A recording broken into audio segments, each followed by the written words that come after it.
Greetings, beloved ones, greetings. Rani Lash, keeper of the gateway of power, once more draws close, that we may unite again this evening in the freedom, in the love, in the dynamic energy which propels one forward. For it is indeed, beloved ones, the dynamic energy which is most necessary to all of you at the moment. There has been, at each stage of the journey, a moving through various energies, a moving into the light, a moving into the upliftment, and there has been a movement into that which each one of you recognizes love, on whatever level you may be expressing that love. And in that expression of your love nature, there has been a going forth, an enhancement. There has been a drawing together, as it were, of all that has been presented and all that is latent within you. The potentials have been brought to the surface. And each potential is now awakening, quickening, and making itself felt. You will find, each one of you, that there is no returning to the old you, because that which has been awakened within will demand expression. And that which you are in the process of expressing will become more balanced and more united, will become more purposeful, and will become more in keeping with what you truly are. Each one, brothers, believes that they are a whole. Each one believes they are what they express. And of course, as we have said so often, each one lives in a fantasy world. Because what one expresses, what one sees of oneself, is nowhere near the true being which lies within. There is much which has to be brought forth in the evolution of man before you will have upon your earth a race of beings who are truly human. Because although today most of the people upon earth would, if asked, call themselves human beings, yet in the true esoteric sense of the word, they are far from that developed stage of true humanity. Each one consists of an amalgam of energies, and in those energies, of course, lies the whole explanation and the whole secret of what man is and why man behaves in the way that he does.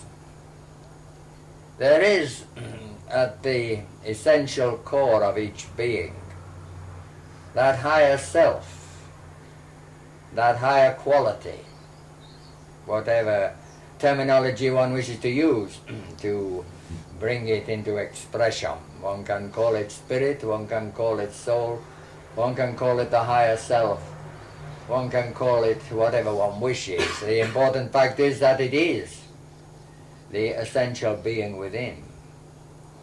And in the whole of the work that you have been striving to do upon yourselves upon the spiritual path, the whole aim has been to bring into existence that higher being which is truly yourself. But overlaying that, of course, one has to deal with the various energies which constitute the personality of man. And as the human personality is contained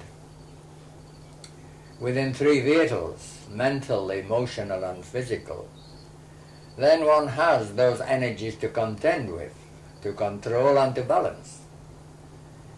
It is those energies which, if they are not as yet brought into balance, which create the problems of man upon earth today.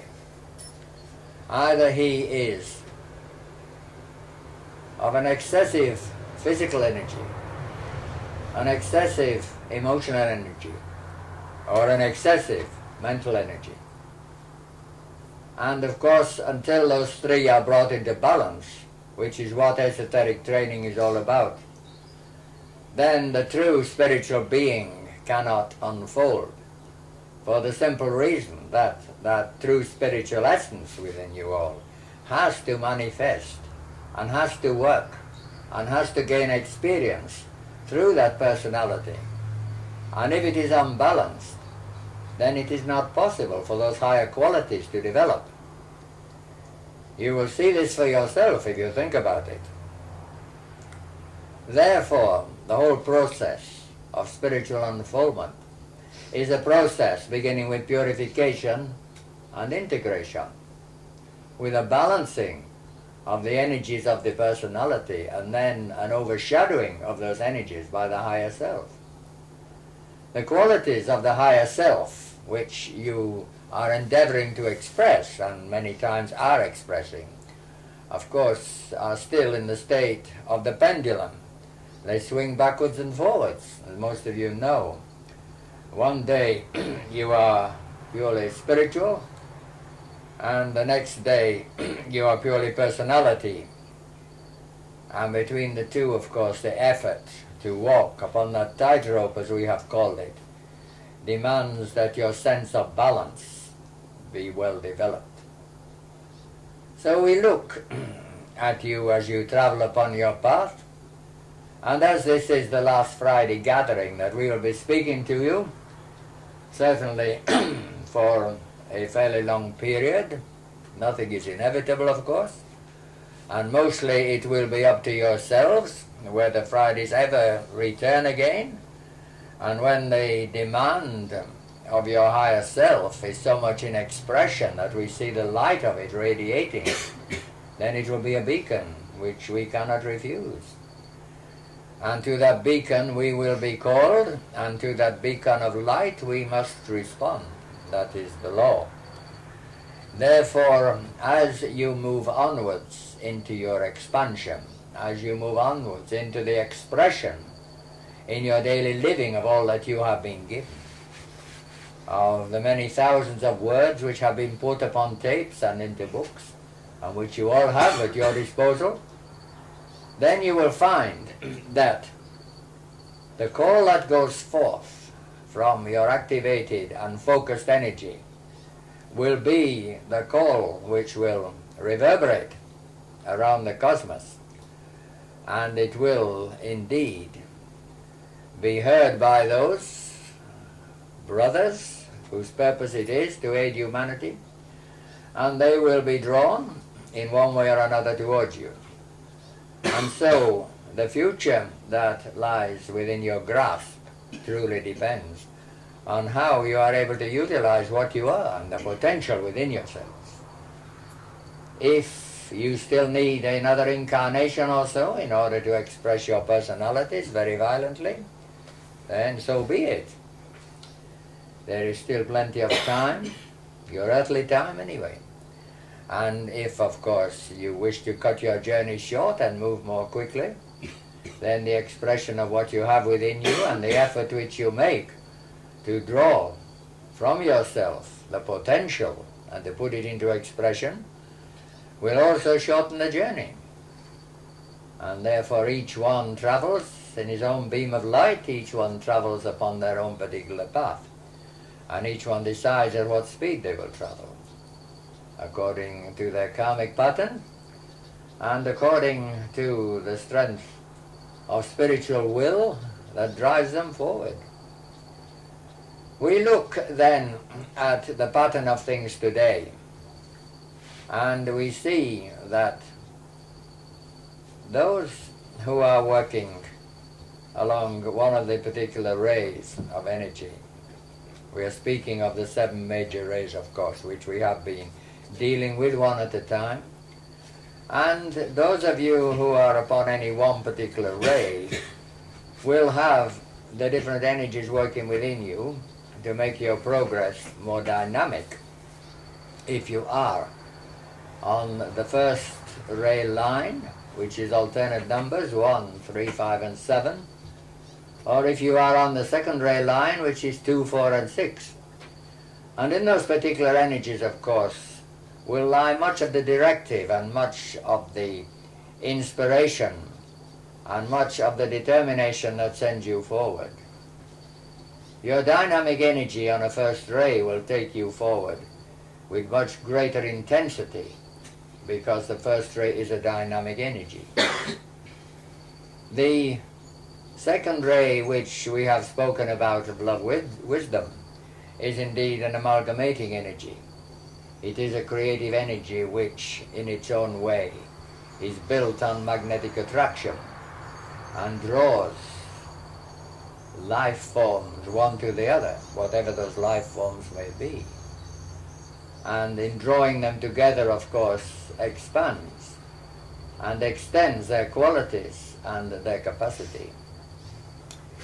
Each one will work according to his own rays. And having dealt with the first and second rays at our past two meetings, tonight we will say a few words about the third ray, which, as most of you know, is active intelligence. And it is this ray of mental activity, which of course is the expressive ray of the other two. Along that particular ray, energy flows in a constructive and outgoing way. And along that particular ray, we have the capacity to work in incarnation and to work upon earth and to deal with the problems of earth and to enable our higher qualities to be demonstrated in a practical way. The dynamic life force of the first ray sends us forward into life, urges us forward along the path of evolution. The love wisdom of the second ray, of course, magnetically draws towards us what we need and draws us closer to those who either need us or we need them. And the third ray of active intelligence brings these two energies together and expresses them on different levels of the mental plane. On the lowest level, of course, the finite mind, one has to work with intelligence if one is to survive upon earth, even if only in a minor way. And there would not be much opportunity of living upon your earth, especially in the present period, if one was not able to utilize a modicum of intelligence, would there? In fact, one would, as happens to so many who do not have sufficient intelligence at the moment, one would have to be institutionalized and one would have to be looked after. So we find that the practical demonstration of the third ray of active intelligence is the key that enables us to integrate the three energies. And it is the method by which that integration takes place. It is the mind that takes those energies and utilizes them and brings them into expression. It is the mind which controls the astral energy, the emotional plane. Without them, the emotions run rampant. And without that active intelligence focusing in the mind, we find those types of souls that you meet upon your earth, those types of beings, who indeed are slaves to their own emotions, are slaves to the astral energy, the emotional energy, and whose life indeed is constantly lived in a whirlpool of confusion, as they are flung round and round with little understanding and little control of where they are or where they are going. So, as we look at this third ray, we see its importance and its impact. And we see how it can be brought to use, to utilize the function of all three rays.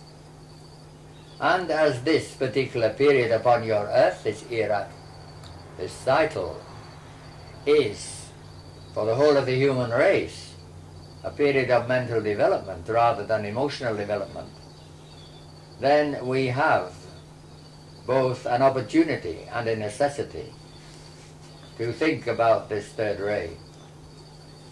It is impinging upon your earth today very strongly, and man indeed is responding to its energy, consciously or unconsciously. And this is obvious all around you because, brothers, we see your scientific achievements racing ahead. We see your mental activities racing ahead. And we see that it is the thought process which at the moment is dictating to the human being and which is to a great extent controlling the human being. So then we look at this mental energy, and we have to recognize a little more fully the aspects of the mind, because we have only spoken about the finite mind. And yet on the higher levels of mind is still an aspect of soul, is still an aspect of spirit, as are all energies. Because although they are separated during incarnation, essentially the life of man comes from one source. And each in your own way are aware of this and acknowledge it. Whatever religion you follow, whatever school you follow, you have your own names for the one God, and most of you believe in a God of one kind or another, so you believe in an energy because the eternal source of energy flows forth. And so you are all, if you wish to put it in Christian terminology, children of God, are you not? Created by that one source of energy which creates all things, including yourself. Therefore, when we talk about active intelligence, we talk about that which is the key. And this is the importance of it today for all of you, to control the astral energy. Without the ability to utilize a certain detachment, to focus oneself, if only periodically, upon a mental plane, and to look and to analyze what one is doing and where one is going, then the opportunities for spiritual unfoldment become very dim. Because within the astral whirlpool, within the emotional energies, there is, as it were, a sinking beneath the waters. And beneath the waters one is temporarily blinded. Just as one cannot see very clearly below your earthly waters, your ocean, your rivers, so within the astral energy it is not possible to see very clearly. And with the best will in the world, man finds himself, once they are swept into an astral whirlpool of emotions, that clear thinking and precise analysis of what is happening is swept away. It is within that detachment where one looks at one's situation, whatever it may be. When one looks at one's problems, when one looks at one's difficulties, and when one truly wishes to find an answer to those problems, that one, having removed oneself from the waters of the astral worlds, can see clearly. One has lifted one's head out of the water, as it were, into the sunlight. And therefore one blinks away the water and one can see clearly. And one can look at that which has been blurred and what has been seen through blinded eyes when in that emotional turmoil. In the detached levels of clear thinking, if only they are held for a short period of time, there is the opportunity to look at one's situation, and there is the opportunity to develop that honesty which we all need. Without that honesty, of course, we never do recognize what we are. And as we said at the beginning of this discourse, man lives in a fantasy of his own creation. What he sees of himself is indeed illusion, and what he truly is very heavily hidden. And it is the effort to unfold that higher self which is at the basis of every spiritual aspirant and the basis of all esoteric unfoldment and teaching. So when we think about the energy of the third ray, let us think about it as a key. Let us think of it as the solid bank of a river in which we focus ourselves, station ourselves, allow ourselves to stand within that firm ground. And then as we watch the astral river of emotions flow past, we will see our brethren in vast numbers being swept along that river. You have all experienced this. Perhaps a lot of you have spent much of your time in the river anyway and still are doing. And down that river they come. And to whom do they turn in order to be saved from drowning? In your earthly river, they turn to the one who stands upon the bank, do they not? They turn to the one on the shore. It is no good calling to those who are in the water drowning with them. They are all drowning together. And so it is the one upon the shore who is in a position to throw a lifeline, a lifebelt, a piece of wood, anything that they can hold on to, and then to draw them steadily towards the firm ground. And so as you think of this, you will recognize perhaps for yourself the purpose of mind in its true meaning. Not the academic mind that you see so much of upon your earth, which is still the energy of mind and which is still learning and creative, but which in a way has got itself into its own narrow channel of illusion, which is almost as confining as the emotional rivers of the astral water. But when you think of mind as a detached thinking process, in which one looks and one observes and then one clarifies what one is seeing, then one is stationed in a position where one is able to help one's brethren. And one can move into tremendous astral turmoils, and just by one's presence, one can indeed calm the waters. How often one finds in a family quarrel, in a group quarrel, that one person standing upon the bank, as it were, and remaining detached and mentally focused, can bring that whole turmoil to a rational conclusion, can draw those people out of the astral waters into clear thinking, and so often can bring a constructive foundation and conclusion to that which has become, perhaps in the astral waters, without meaning, without direction, merely a flowing backwards and forwards in that whirlpool of energy. Out of the mind and the third ray of active intelligence, what does one find?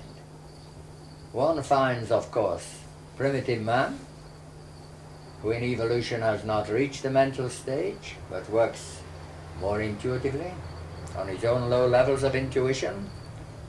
One finds the animal kingdom, which of course also works upon its own levels of intuition, instinctive behavior, if you wish, a lower form of intuition. And one finds, of course, that there are the levels of present-day humanity who are still very much wrapped in that emotional nature, although truly they are incarnated in an era when humanity as a whole is striving to learn detachment and clear thinking. It is out of that detachment and clear thinking that humanity is beginning to stabilize themselves from the astral maelstrom of the past. And for the first time upon your earth, in the process of evolution, man is beginning at last to see methods of solving his problems, personally, group level, emotional home level, national level, and on a world level, without the use of astral violence. So we are seeing for the first time national solutions which are being solved through detached thinking rather than emotional violence, fear, envy and greed. And so you have the recognition for yourself that what we say is being practiced and manifested upon your earth today, and that this truly is a period in which humanity is moving into the mental age, is beginning to focus and to work and live and solve their problems from the mind rather than from the emotions.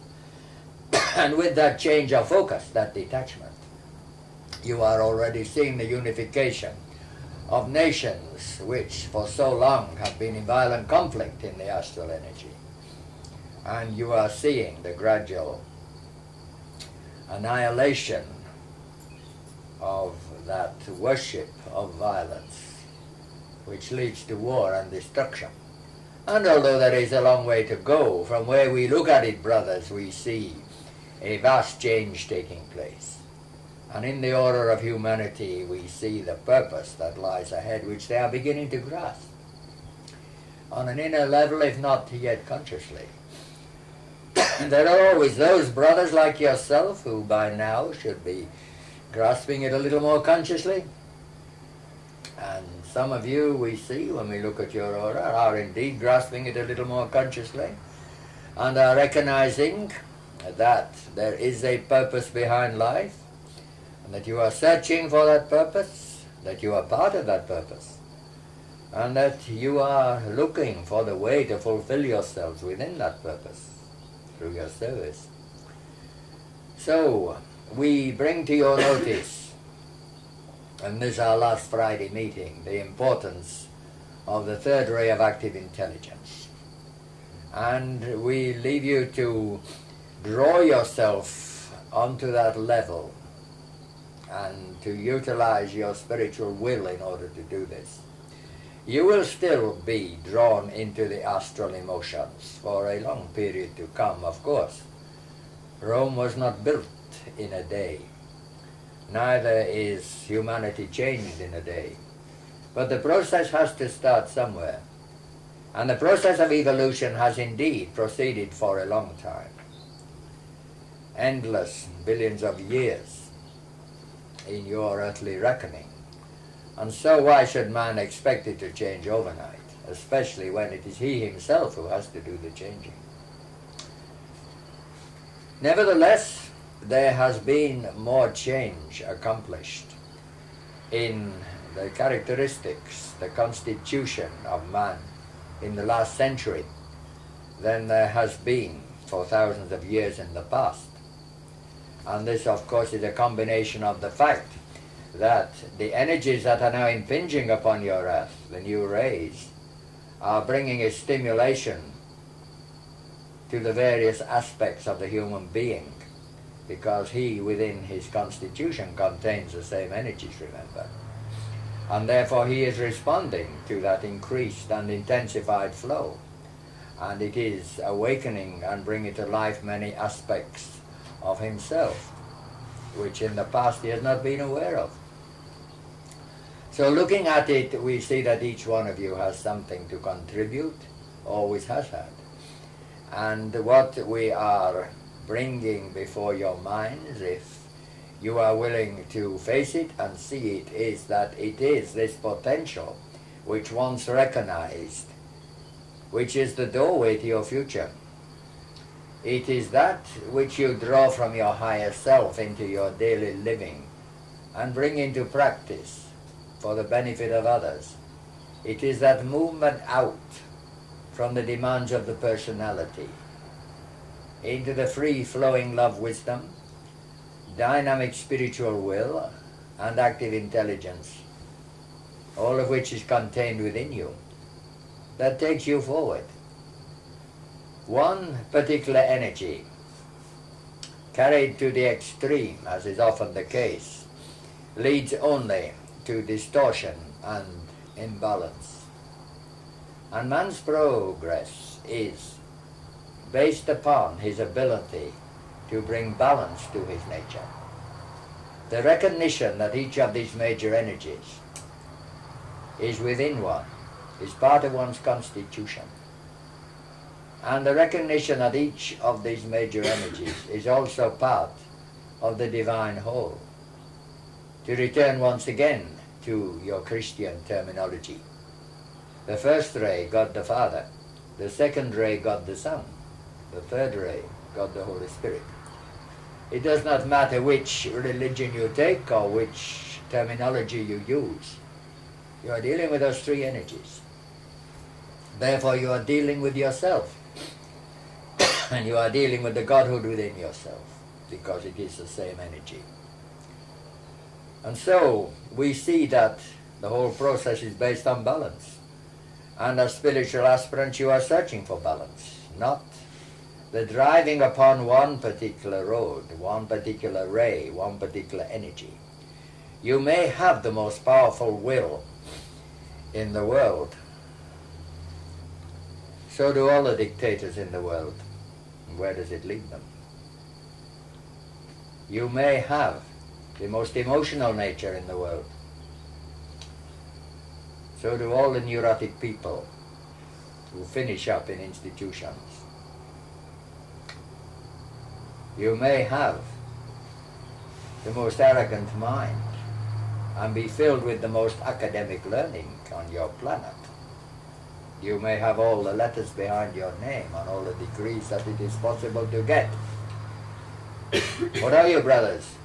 Computers. So when you look at unbalanced energy, then you are looking at destruction, and narrowness and confusion. But when you bring together those three energies, first ray, second ray, and third ray, will, love, wisdom, and active intelligence, then you are looking at an advanced human being. And it is those upon your earth today who have accomplished this, who are leading humanity out of their darkness and bringing the pledges into manifestation, bringing the unity into manifestation, and bringing the condensation of that which until now has been an etheric dream, but today is becoming a practical reality. So look as you go through life at those who are truly leading the world into the light, and you will see they have certainly a great degree, if not a complete balance, a great degree of balance within themselves. And then look at yourselves and analyze and ask yourself, how much balance have you? In an emergency under stress, where do you work? What do you do? Do you become physical and strike out? Do you become emotional and fall into the whirlpool and start drowning? Or do you remain calm and detached? And looking at the whole situation, reach upward to your higher qualities and expressing that love, wisdom, that balance, that common sense, that compassion, that forgiveness. Bring the whole situation into harmony.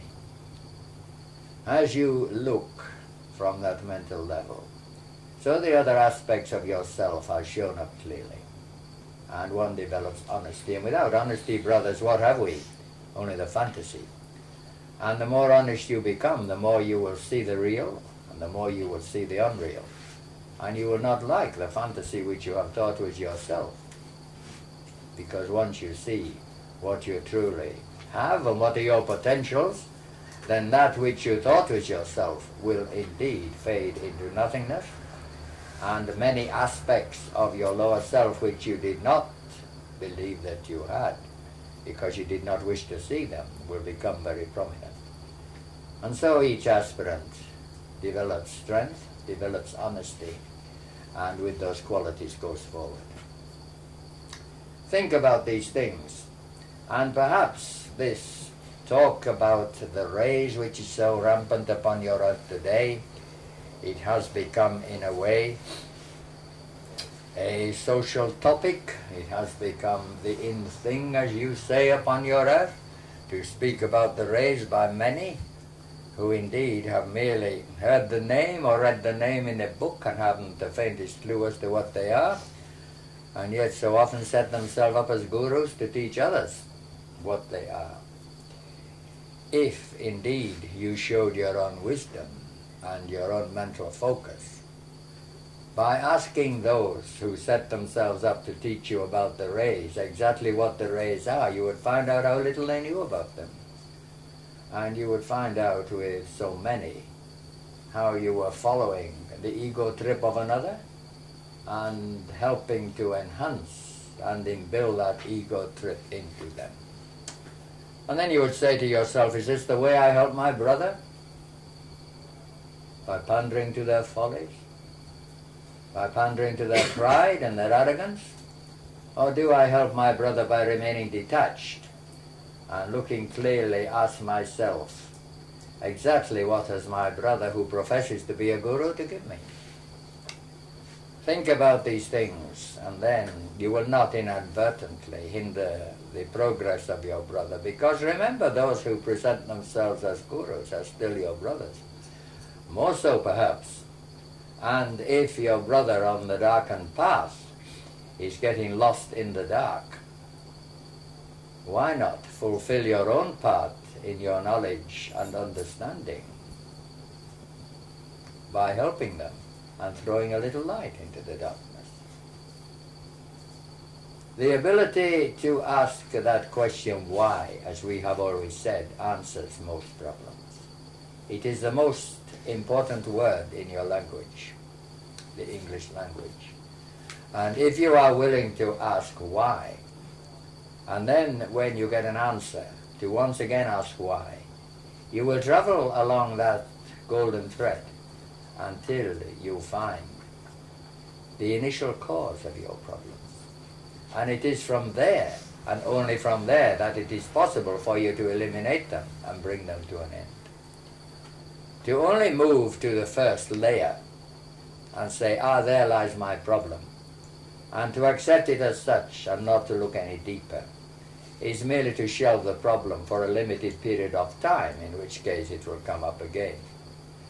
But if one travels along that golden thread with the question why, until one has got right to the heart of a problem, which takes courage and honesty, brothers, but you as disciples, or would-be disciples, are in the process of learning courage and honesty, then you will find that at the center of the problem lies the kernel. Just as in the physical body, a pain in the back can be a stone in the kidney. And it is no good rubbing ointment upon the back. One must go down until one finds the stone. And then one must take the surgeon's scalpel and remove it. And the pain is gone. And health has been restored. It is exactly the same with problems of any level, brothers.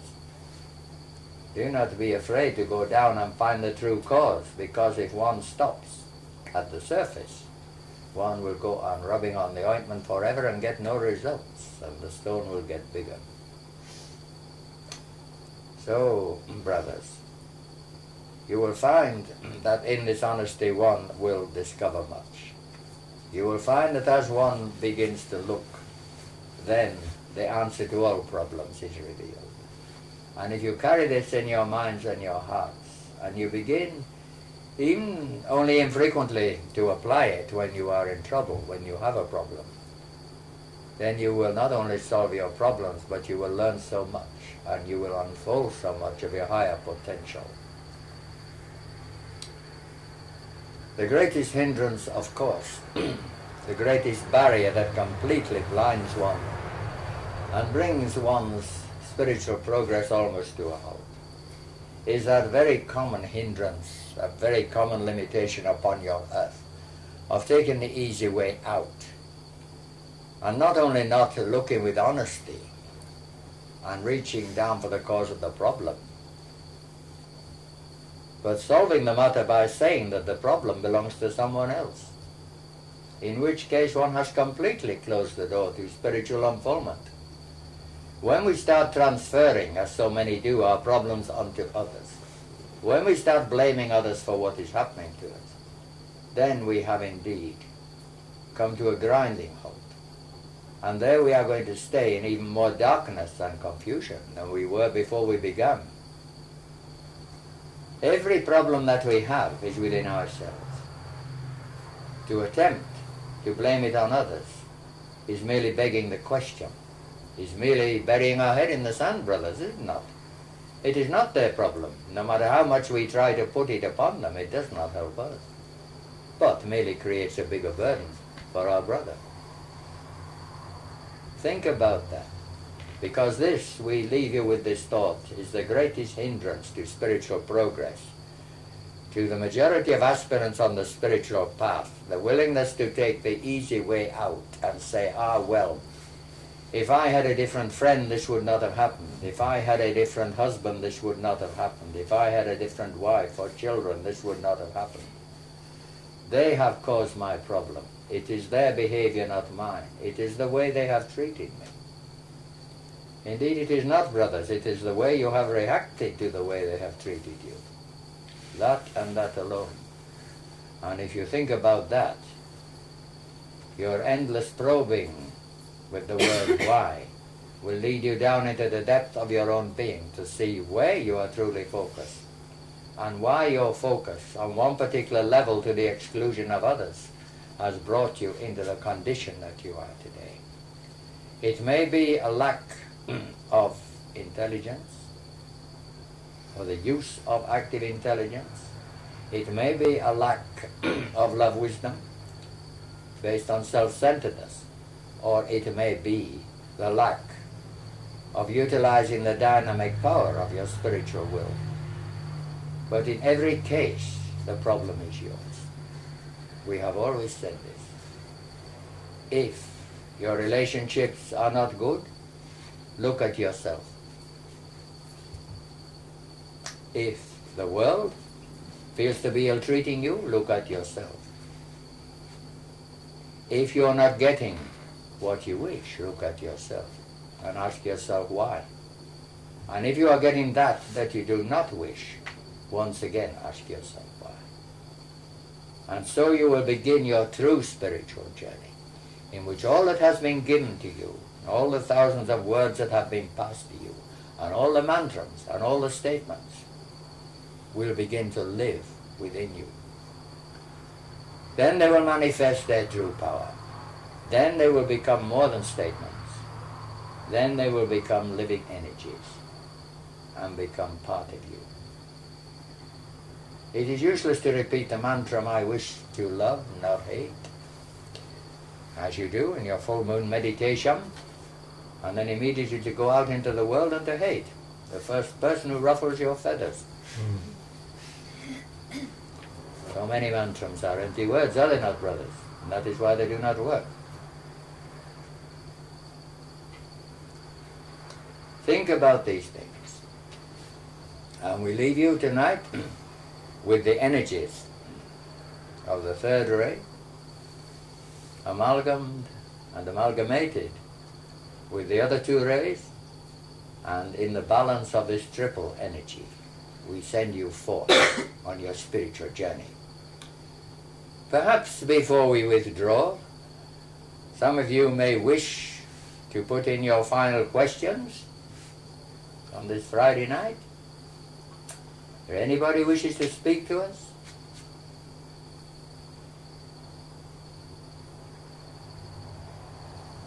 I'd just like to say thank you, Ranivash, for all the wisdom that you've given us, or me anyway, over the last 2 years, and I think everyone else feels the same. Thank you very much. Going to put it into practice, brother? Trying. I slip and slide a lot. Good. There's no failure but the failure to try, is there, brother? Another esoteric mantra and statement. No failure except the failure to try.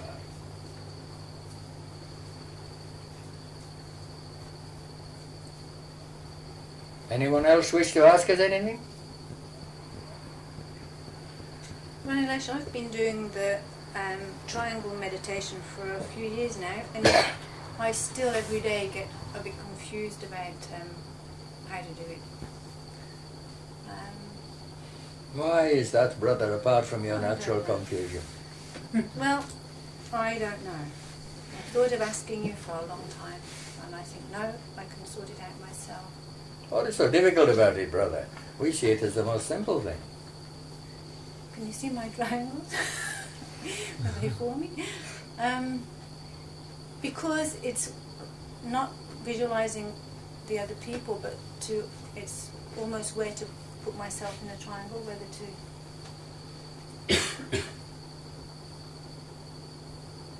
Have you ever thought, brother, we do not think you have, in spite of all the time you have been with us, that all these things are only symbolic?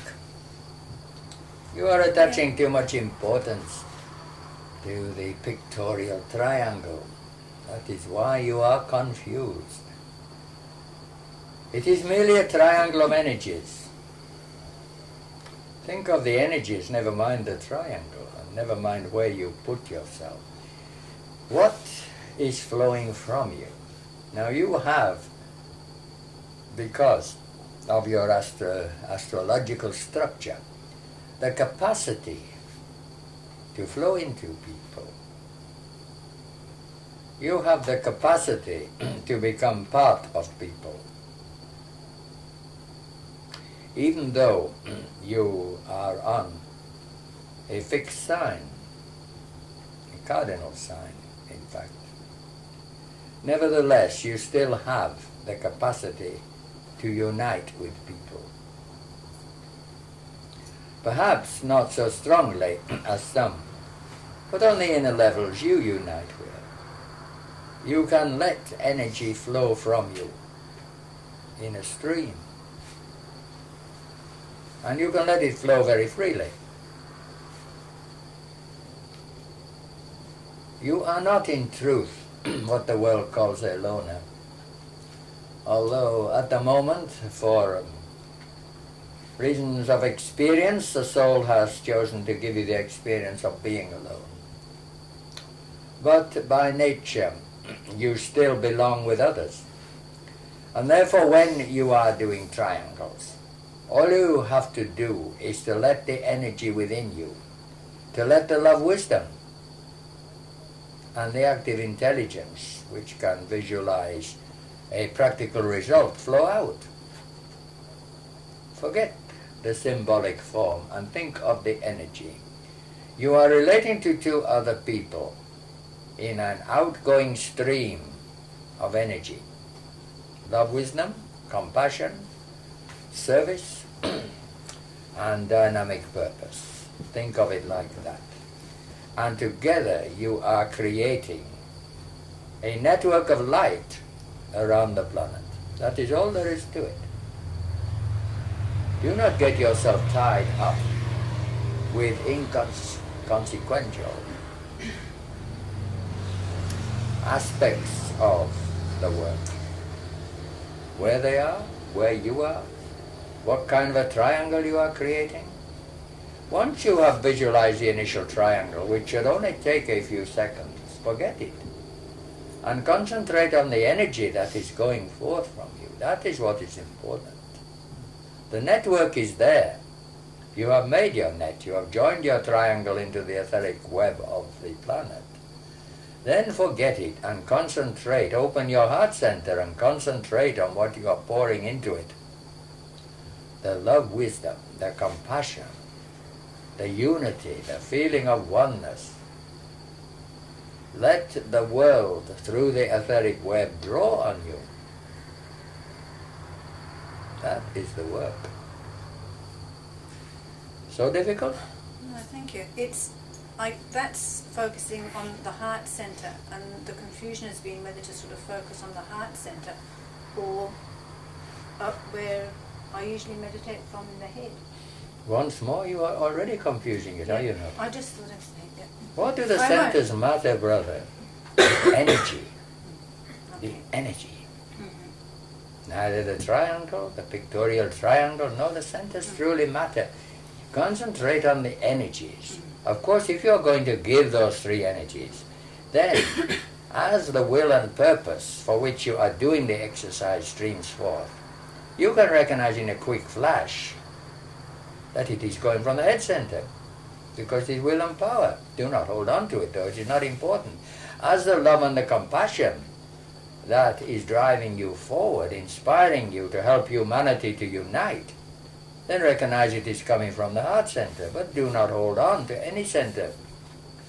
And as you pull it all together with active intelligence and a constructive plan, thinking about what you are doing, then you are dealing with your throat center. But it is not important. This is what we are trying to get through to you. Neither the triangle itself nor the centers are important. Only the energies that go from those centers.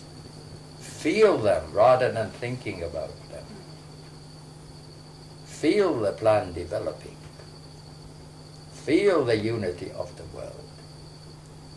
Feel the barriers going down. Feel the light flowing outwards. And as you feel, it will happen. Thank you.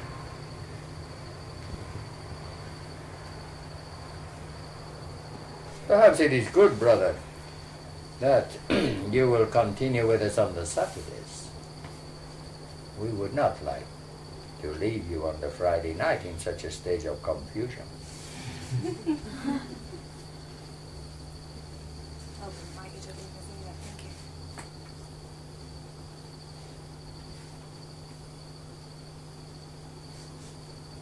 Anyone else who still ask us anything?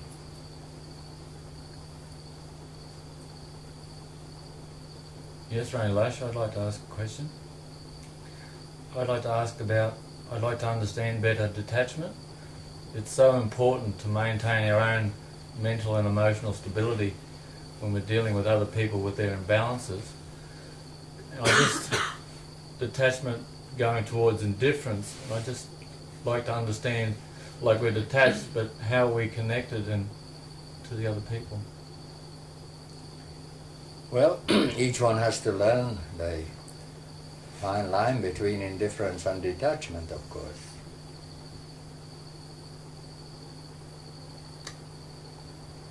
There is another esoteric statement that may help you. Let your detachment be the result of a loving heart and not the result of the closing of a door. An ancient saying. And think about that. Use it as your mantra, and that is the whole difference. One can become detached by turning detachment into an escape route and merely opting out from the world and from humanity and its suffering and shutting oneself in a cave of one's own creation. Detachment through the closing of a door, but detachment, the result of a loving heart. Yes, not detachment as a result of emotional glamour, but a loving heart. The heart of one's being is a sea of compassion, of love wisdom. And within that love wisdom, where one is overflowing with the desire to help, to serve, to uplift, one remains detached, looking for the best way to serve, looking at the situation, not becoming emotionally involved in it. One is still expressing love and compassion as one looks for the best method of serving in love and fulfilling the needs of others. So would another way be saying that you basically become vibrationally different to the other person? Because you're so infused with the love and being so centered and that sort of thing, your vibration is different and you don't get drawn into the lower vibration of the other person? Well, yes, it is a case of spiritual unfoldment. It is a state of being. It is a level of being. It is a level of expansion. And it is a high level of spiritual expansion, the true state of detachment. Because as so many